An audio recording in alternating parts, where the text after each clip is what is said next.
morning, everybody. Mike's MMA Picks here with your Fight Morning Quick Card Breakdown show for UFC 271. Robert Whittaker, Israel Adesanya, Part Dos. 14 fights. We have 8 of these fights are expected to finish, currently favored to finish. Should be a fantastic card. I'm expecting the crowd to be a factor in Houston. And let's kick things off with the first fight of the evening, where we have William Knight, who is coming in as a heavyweight here in what was originally scheduled as a light heavyweight bout. William Knight coming in as a plus 135 underdog. Maxime Grisham on the other side of this fight weighed in at 206 pounds. And Grisham has a history of fighting at heavyweight in the past. Pretty large fighter who also is a rangy striker. And William Knight, you have to wonder, 218 pounds, what was going on behind the scenes? What prevented him from making this weight cut properly? And I see it as a competitive advantage on the side of William Knight here. He doesn't have the head movement, does not have a reach advantage. He is going to have to plod forward and use his brute strength, his God-given physique to manhandle Grishin in there. But Grishin is a slick striker who's going to look to stay at range. And in the larger octagon, I see Grishin having his way at some points of the fight, but it could get sketchy. I was wondering how this line was going to be affected by the monstrosity of a weight miss, and hasn't really moved that much. So I'll be picking Maxime Grisham in this spot. And I think there should be some hesitation on the part of folks now that William Knight came in and comes in with the 12-pound weight advantage. Who knows how much he's put on since then? The guy is built like a fire hydrant. Next fight of the night, where we have Jeremiah Wells coming in as a minus 240 betting favorite, taking on MikesMMAPicks, also known as Blood Diamond. You watch Mathetha's glory kickboxing bouts, and man, he fought this guy Abraham. I was watching, has no qualms engaging in a firefight, is he puts himself in situations where it looks like he's going to get countered, and then he gets off of the center line and comes in at very odd angles to land his strikes. Very unorthodox fighter. Wells, it comes from a jiu-jitsu background, heavy puncher. Looked like Wells was massive on the scales here. MikesMMAPicks, we are aware that he's Israel Adesanya's buddy. We've seen how things like this have played out when you have someone's friend entering the octagon. I believe we had Nick Diaz's buddy come on, not Maximov. There have been others throughout the course of history. Anderson Silva had his protege come in and get mauled. And MikesMMAPicks, this is one of those situations where you can't trust what you haven't seen. But also on the other side of the coin, Jeremiah Wells has a competent black belt and has a ground game in this spot. I see Wells looking to close distance and try to get this to the mat as soon as he possibly can. And Mathetha should look like a fish out of water here. The under 2.5 is in the minus 330s at some books. If you want to avoid hitting a minus 500 fight doesn't go the distance line, I don't think that's really in play. You can also look at Jeremiah Wells inside the distance in the minus 150-ish range. Wells also could lock up a submission in this case. Now, Wells, he is a bit of a marauder out there. Will try to close distance and wing punches to create opportunities for his takedowns. Could Mathetha catch him in range? Yes, that is a possibility, but I'll be picking Jeremiah Wells to win that fight. Next up, third fight of the evening, where we have Douglas Silva de Andrade, who's now 36 years of age, coming in as a plus 170 underdog. He is fighting at bantamweight again, coming off of that win over Perillo, who, let's be honest here, Perillo is not UFC level. And Silva de Andrade has 20 knockout victories on his resume. Very impressive.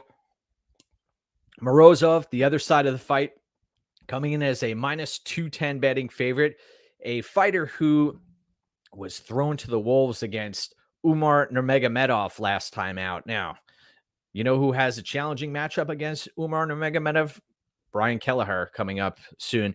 Sergey Morozov has wrestling, has a I love the way he's able to work defensively on the feet. That has been very impressive. And that, to me, is going to be the key to victory here against a fierce power striker in Douglas Silva de Andrade. Sergey Morozov is a guy who comes in with a gas tank, with a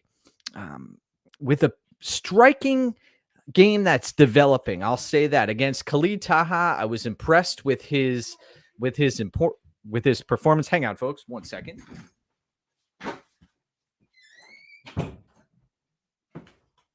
All right, just drowning out the noise here. So Morozov in this spot, I think that he has a few significant edges in this matchup. The cardio edge, he's got the wrestling edge. We've seen Douglas Silva de Andrade put on his back numerous times and put in some tough situations. So wrestling, cardio, and as far as the slick defensive side of a game from a striking standpoint, Morozov is going to be my pick. I think that he is worthy of a minus 210 betting favorite here. Next up, where we have Jacob Malkoun. Talk about folks who are coming from, are flying under other folks out there like Robert Whittaker. You have his grappling coach here, Jacob Malkoun, who was blown out of the water by Phil Hawes. AJ Dobson is going to come out here and try to implement a very similar game plan, be very aggressive right off the bat, and land heavy strikes.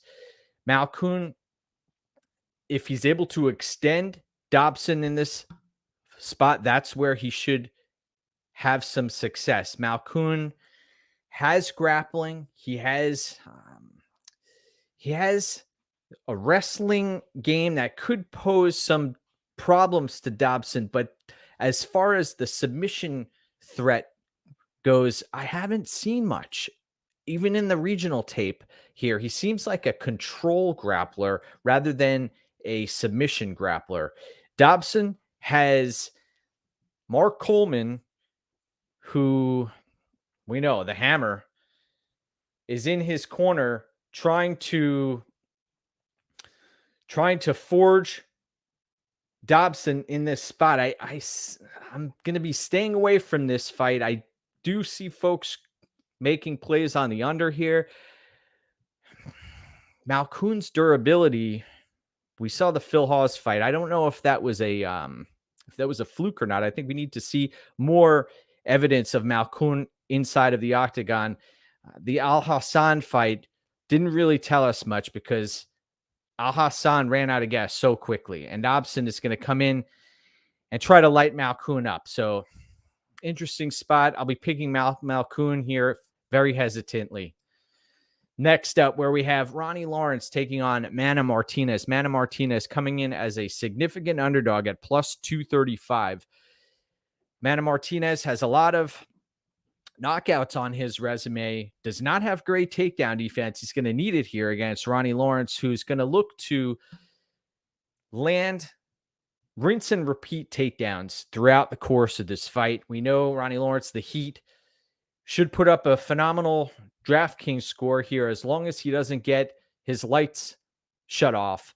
Mana Martinez, man, I question his fight IQ at some points during bouts. Also, his get-up game is going to have to be there. Ronnie Lawrence, one thing about him is when he engages on the feet, he tends to leave his chin on a platter, and I'm concerned about that here. I honestly am. Martinez could land a bomb here. Ronnie Lawrence doesn't necessarily have a resume as far as striking defense goes. That's still developing. I'll be picking Ronnie Lawrence here. I think that he should be in many lineups as far as DraftKings goes. We know that Contender Series fight really, man, if DraftKings was scoring that, he would have probably broken the slate. So give me Ronnie Lawrence here. A little hesitant, though, on pulling the trigger at minus 300. I think Manny Martinez is capable of landing a power strike here, and Ronnie Lawrence's strike defense is a bit of an issue. Let's take a look at some of the comments here. We've got good morning. Morning, Gabe. Good to see you. All right. Gabe says he's looked awful at the scale yesterday. Yeah. There were a few fighters on the scale who looked like they ran into some challenges, and we'll get into that as we make our way up the card. Good morning, everybody. Let's take a look here where we have Carlos Ulberg, who's coming in as a minus 265 betting a favorite. This is someone who basically blew his load out there in the first fight in the UFC, where he emptied his clip, and there wasn't a plan B. I mean, plan A was working pretty damn good. Wells-Cherant is going to have to find a way of extending Ulberg, and he may try to look for a submission here, but I have some questions about how Cherant is going to have to how he's going to make his way to take this fight to the mat. That's his path to victory here. Ulberg is a crisp striker, a refined striker, somebody who's going to look to land volume at range and keep this fight on the feet. So I'll be picking Ulberg here, but I'm not in love with the minus 265 betting line, especially considering you have Ulberg, who really ran into an issue with energy conservation and output. There was nothing left at the end of that fight. Wasn't able to move his head. And Cherant really, he has some experience here. He just keeps walking into fight-ending strikes, though. Let's be real. That's an issue. And Ulberg could knock him out. So I'll be picking Ulberg, but I don't like that minus 265 line. I think there are much better spots on this card. Now, we have a barn burner of a fight here where we have Kyler Phillips coming in as a minus 420 betting favorite, taking on Marcelo Rojo. Marcelo Rojo, Argentinian fighter who's had a number of fights canceled recently. Phillips is known as the Matrix. He has, I've been really impressed with Kyler Phillips. You look back at the Paiva fight, that should have been a draw. He was putting it on Howland Paiva, and you look at other fights up and down his resume, Song Yadong, very, very impressive there. Just energy conservation is a bit of a challenge. Now, Marcelo Rojo is going to come in here and force this fight out of Kyler Phillips, which could potentially lead to Kyler Phillips falling back on a grappling-based game plan here, which you look up and down Marcelo Rojo's resume, and he's been submitted a number of times, also gives up his back. Marcelo Rojo will go for it. He is chomping at the bit to get back in there, waiting on the sidelines. And both of these fighters looked great at 135 pounds, very intense stare down. I don't think this fight is going the distance, and I like the under here. I also saw that line hanging out there of Phillips by submission at plus 550 or so. I think that's playable. And I don't recommend playing Phillips at a minus 420 here, but if you look at him inside the distance, that's a play that is worth a gander here. Marcelo Rojo typically won't go away, though. He needs to be broken. And Kyler Phillips is a fighter who could potentially break Marcelo Rojo, and I see him locking up a submission here.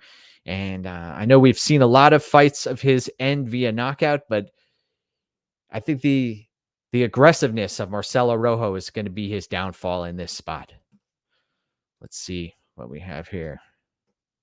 Yeah, we don't know if Fabio has cardio. That is a great point.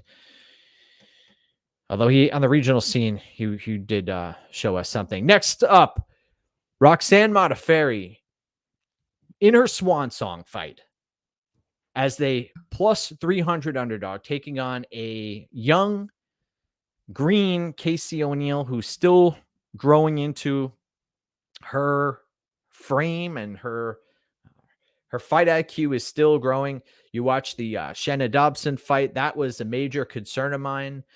You watch the Antonina Shevchenko fight.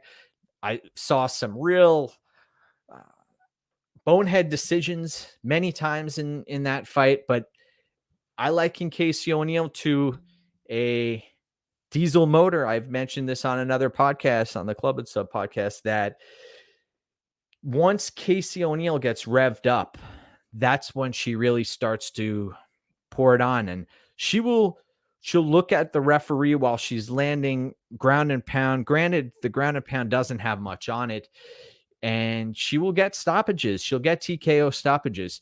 Roxanne Modafferi, we know she's a grappler who is relentless, who she's made the most with her God-given ability.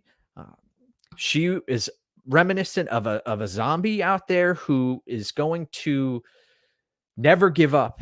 And she's a tough lady to finish. The sport's going to miss her. Let's be honest. Roxanne Modafferi, she comes to fight every time out. Do I think this is a little too much for her here? Casey O'Neill, I think that Casey O'Neill does have she's got the youth. She's got the bonehead decision making, which is a cause for concern here. I wouldn't go out of my way to play Casey O'Neill at minus 400. I understand why folks could potentially be hopping on Modafferi at plus 300, but man, as far as optics goes, you watch Modafferi try to crash the pocket, and she looks like she's moving in 15, 30 different pieces have to get there and get linked up for her to actually land something. It does happen on occasion, and I think the longer this fight goes, Modafferi's going to fade. I think that I wouldn't go out of my way to play Modafferi. I'll come out and say that. Be respectful here. Casey O'Neill is my pick, and I will be staying away from this fight. Next up, where we have Andrei Arlovski taking on Jared-Vanderaa. Vanderaa is a big body, massive frame, durable fighter who I've seen his durability. The Romanov fight really impressed me. The way that he was able to survive for a significant amount of time. It sucks that we lost the Latifi fight. I was really looking forward to Romanov versus Latifi. Andrei Arlovski coming in as a minus 150 betting favorite. This is, Arlovski's had over 50 professional fights, and he is a warrior.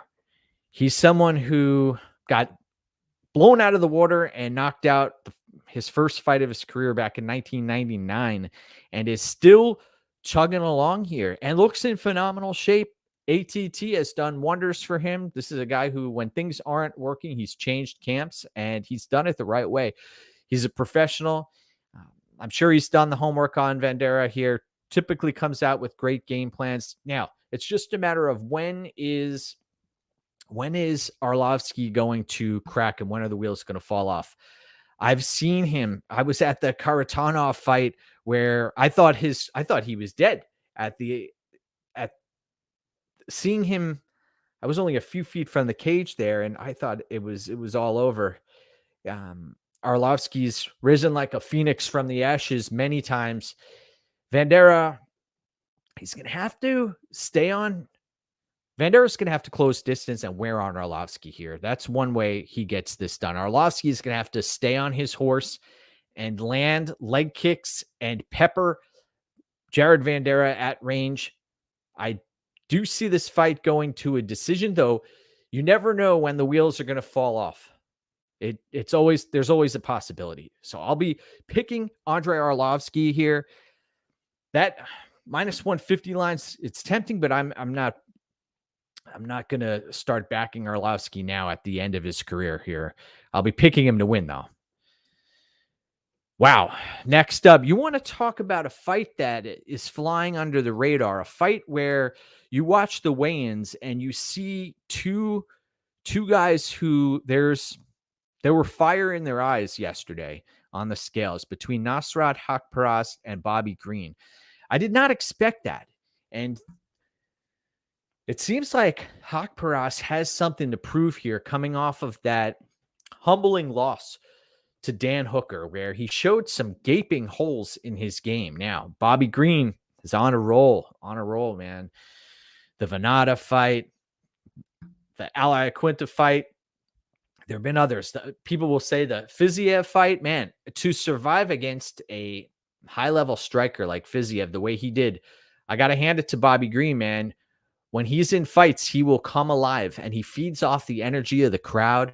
And you watch and you listen to the interviews here, man, I see Bobby Green really getting sucked into the war that Haqparast wants. And man, I am believing that Haqparast is live in this spot.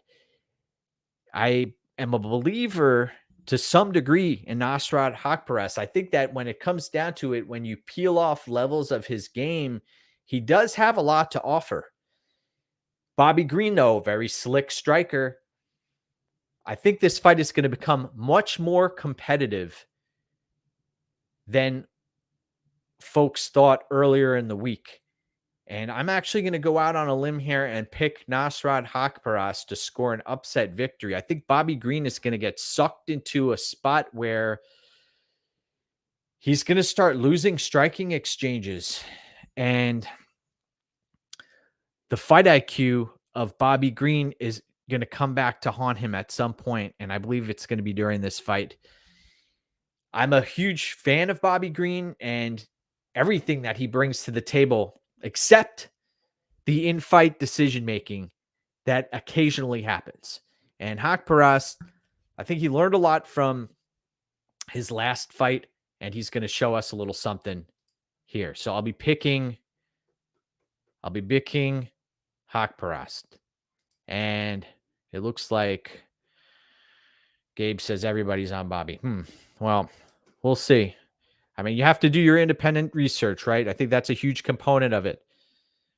Block out the noise, stay focused, evidence-based research, and the quickness of Haqparast. I think that is going to be a difference maker here. Next up, wow, holy goodness gracious. We have Hernandez-Moicano taking on Alexander Hernandez. Alexander Hernandez, plus 135 underdog. Coming in here against Moicano, who this fight takes place at lightweight. Moicano's had his chin cracked a few times. Moicano, who this is another fight. You watched the weigh-ins, and Moicano and Hernandez got into it. They seem like, and when Moicano sees red, it changes the complexion of the fight. It happened in the Hadzovic fight, especially. You remember at the end of that fight when they got into it after the fight, he was telling him, "Why did you try to submit me, Hadzovic?" Moicano wanted to continue to fight. The Fiziev fight, Moicano was having some sustained success there until he got dropped. And that was at 155 pounds. Hernandez, this is the way I look at this fight. Both of these fighters have a susceptibility to being broken. Hernandez, it takes time for him to be broken and humbled. Usually he only has a plan A or a plan A and B and then no plan C. And he starts to eventually fade and start fighting off of his back foot when he loses his confidence. Moicano is a fighter who has a tendency to have his lights shut off while he's countered in fights. Moicano has the better jiu-jitsu here. He has the better cardio. He's the better range fighter. He comes from a camp where he's putting in rounds with Dustin Poirier and other fighters who are sharpening him. The Herbert fight, I mean, Herbert didn't have much of a ground game, and I want to see this fight hit the mat, Hernandez and Moicano. I think that you may look to, I think that the scrambling ability of Moicano is going to come into play here. And if Hernandez isn't able to take Moicano out, the tide should turn. This should be mentioned. This fight does take place in Houston, which is an issue here. The judging in Houston has caused us problems in the past. I was on Hernandez against Trinaldo, and we saw how that played out. Got to wonder. In this spot, though, I think Hernandez, he will break over time. When things go bad for him, he doesn't have a tendency to overcome adversity. We've seen it many times before. The Dober fight, the Moises fight, the Cerrone fight, and talks a great game. You can believe in his interviews all you want. As soon as that confidence gets broken, he will fade. Now, Moicano should be winning this fight the longer it goes, but there is a chance that Moicano gets his lights shut off here. I'll be picking Moicano in this spot. I think he has a number of advantages here. We will see. We will see. All right. Sergio saying that Hernandez looked a different weight class at weigh-ins. Yes. Moicano, it's interesting, though. Moicano came in at 156 pounds, and he does have those skinny legs. I want to see when these two tangle and when they start grappling, how it's going to play out, because I don't think Moicano is just going to hang out on his back. Next up, where we have the new people's main event, Jared Cannonier taking on Derek Brunson.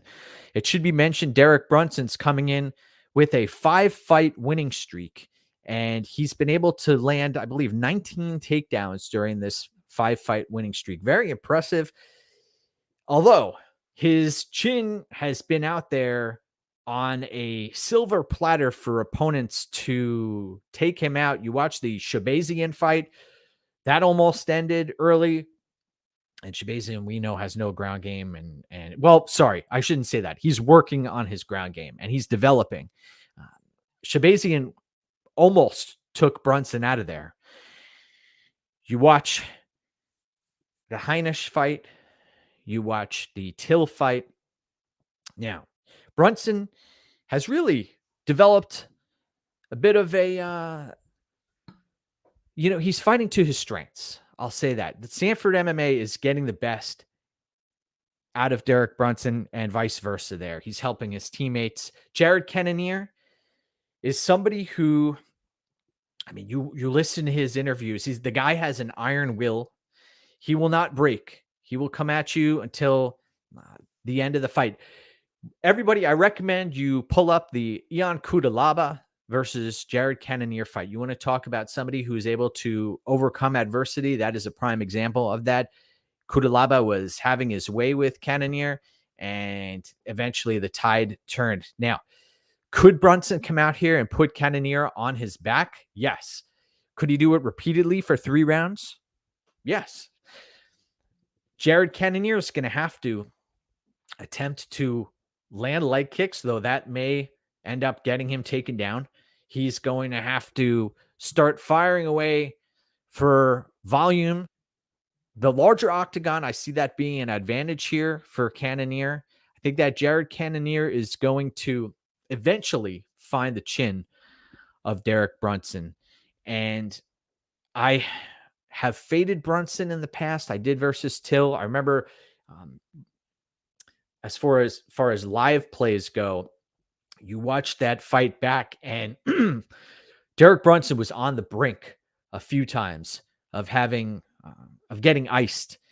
And in this spot, I'll be picking Cannonier, but this could be one of those plays where it's incredibly frustrating, just like it's been in the past. If you're fading Brunson and he just continuously lands takedowns and manages to accrue top time, he's one of those fighters who will burn time in a dominant position, right? So that's one thing that we spoke about. I tweeted about that a few times in the past.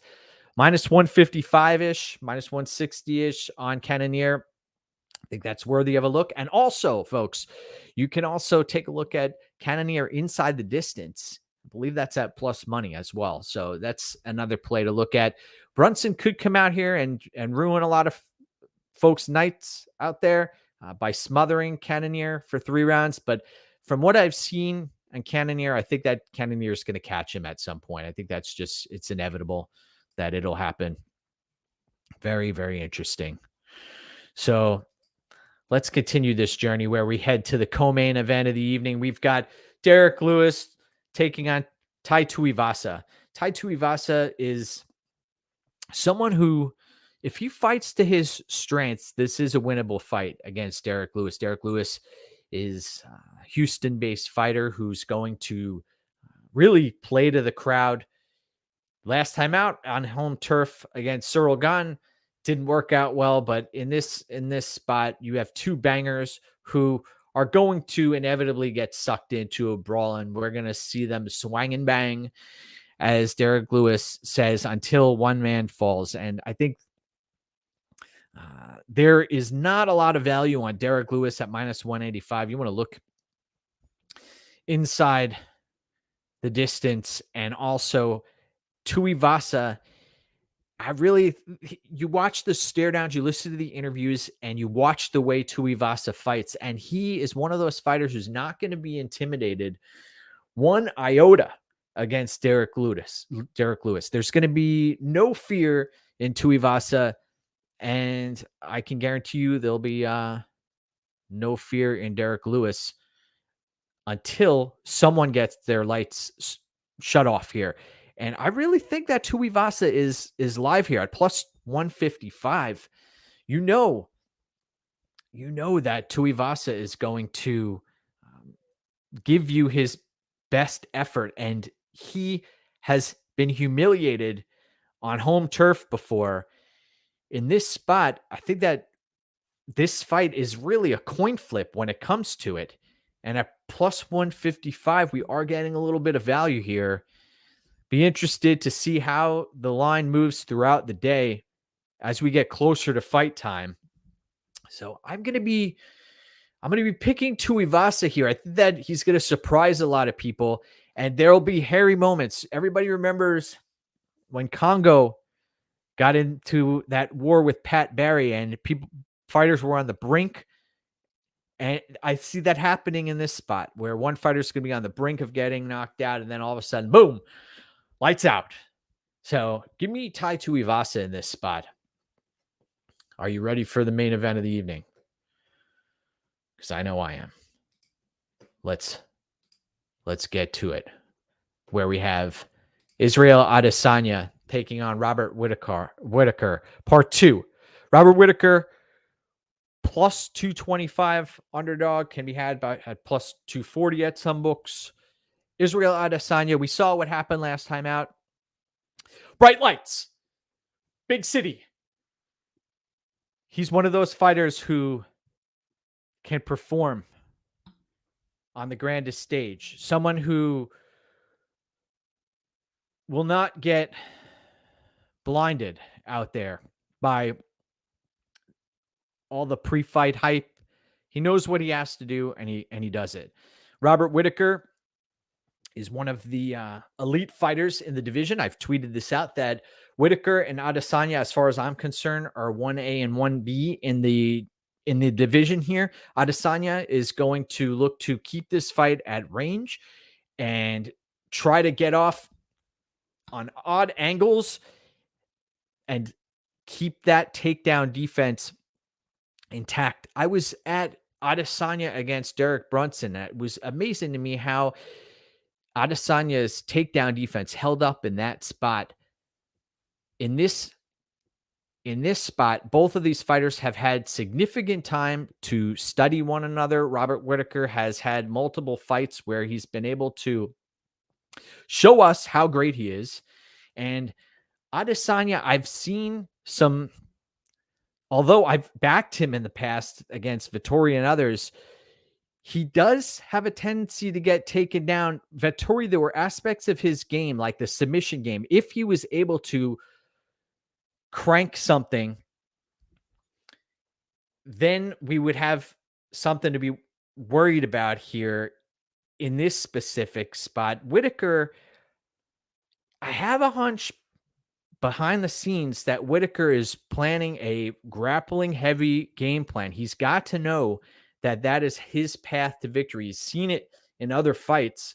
And once, who was it? Our buddy Jason Witt, who said that everybody's the same height off their back, right? Everybody, we got in on Phil Rowe against Jason Witt last time out. So cheers on the cheddar there. We are, by the way, riding a 6-event winning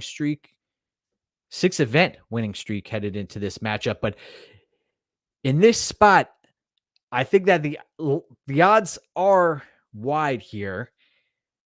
I would line Robert Whittaker somewhere in the neighborhood of plus 160-ish. And Adesanya, I think he's going to get tested here. He could come out here and have success at range like he did in the first fight and look like a minus 500 favorite, right? But I think Whittaker, it's worth a shot on him at this number.